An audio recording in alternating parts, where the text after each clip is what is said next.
OK, začal by som tým, že vás všetkých vítam v novom roku 2026. Momentálne nemám telko, nie preto, že som chcel niečo ukazovať, aké by bolo čo, ale preto, že mám nové tetovania, takže sú namastené a tričko by to v pilotu mas, takže by sa neoplatilo ich natierať. No, dneska vás vítam u videa, v ktorom si budeme rozoberať najlepšie horory z roku 2025. No a naľavo mám scenárčik, vidíte ten notebook, takže tam občas hodím vočkom alebo celú hlavu vykrútim. Začal by som tým, že tento zoznam je čisto zostavený podľa môjho osobného názoru, podľa mojich pocitov a podľa toho, ako som vnímal príbeh alebo herecké výkony. Nebudú tu všetky horory z roku 2025, ale iba niektoré, ktoré mne osobne utkveli v pamäti, pretože toto video sa volá najlepšie horory z roku 2025, takže nemôžete tu očakávať každý horor, ktorý vyšiel v minulom roku. No a nejde o žiaden rebríček hororov, je to proste výber tých naj. Takže číslovanie v tomto videu neprihliada na to, ktorý film bol lepší, ale berte to len ako môj osobný výber.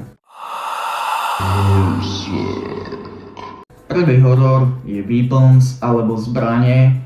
OK, tento horor úprimne a neviem prečo tu je. Jak som to začal písať, tak som ho tu proste dal.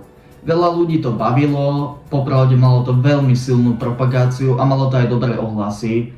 Ale osobne mne prišiel dejovo strašne rýchly, hlavne ten záver. No, pozadie príbehu o tom, že prečo deti zmizli, bolo podľa mňa dobre vystavané a musím uznať, že niektoré jumpscary tam boli fakt skvelé. Ale aj tak si myslím, že mne to prišlo nezaujímavé a nebolo to podľa mňa nič nové. Oproti tomu, aké silné ohlasy to malo, akú silnú propagáciu to malo, tak ten film podľa mňa nebol ničím novým nejak zaujímavý. Ďalší horor na mojom zozname je Final Destination Bloodlines. OK, toto tu zaraďujem preto, lebo úprimne je to skvelá hororová séria, ktorá poznačila nejednu generáciu so svojimi kreatívnymi smrťami.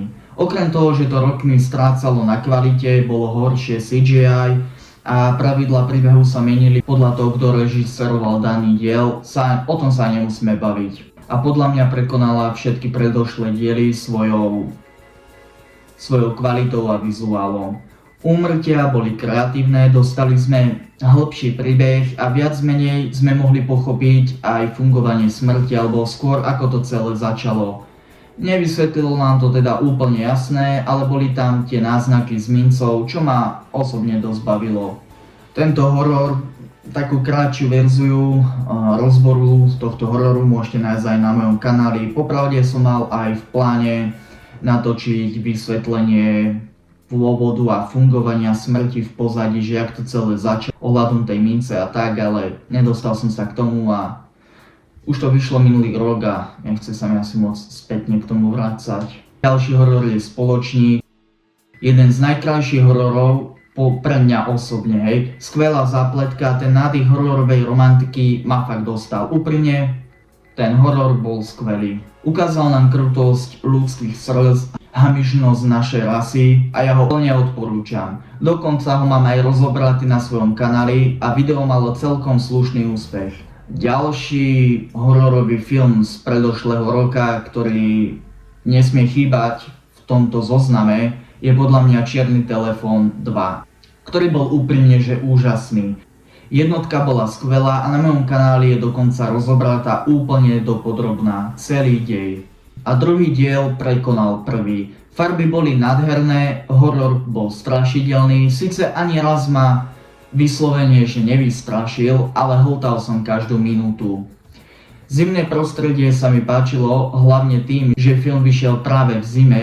Krásny horor, neľutujem, že som ho videl a vrelo ho odporúčam. Príbeh bol dobrý, vysvetlil nám niektoré udalosti a minulosť rodiny ešte pred udalosťami z prvého filmu a napätie sa tam dalo krájať. Posledný film v mojom zozname je V zajatí démonov 4. Jediný horor minulého roka, na ktorom som bol v kine a neľutujem. Popravde môj názor je ten, že prvý a druhý diel boli prelom v hororovom žánri Zameriavali sa hlavne na strach, napätie a jumpscary. Tretí a štvrtý diel mi prišli už viac zamerané na príbeh, čo mňa osobne bavilo ešte viac. Záver bol dobrý, aj keď občas ma fakt sralo, aké rozhodnutia robili postavy pri finálnom boji. Ale to už k tomuto žánru patrí. Páčilo sa mi lámanie času, flashbacky, kedy sme sa vracali do minulosti a videli sme udalosti, ktoré ovplyvnili dej súčasnosti. Tiež odporúčam. Posledný horor na našom zozname sú Cudzinci kapitola 2. Tento horor je typický slasher a zároveň prerábka staršej verzie s rovnakým názvom. Popravde ešte predtým, než som si pozrel prvý diel, som čakal, že to bude totálna pičovina, ale milo ma prekvapil. Práve preto som si hneď po vydaní druhého dielu rovno aj ten pozrel. Páči sa mi, že na rozdiel od väčšiny slasherov sa tu hlavná postava nevzdáva, bojuje, snaží sa aj vynaliezava. Myslím, že v tomto horore hlavná postava rozbila pravidlo debilných rozhodnutí. Nie je to horor o démonoch a paranormálnych veciach, ale výborne buduje napätie a celý čas fandíte hlavnej hrdinke, aby prežila.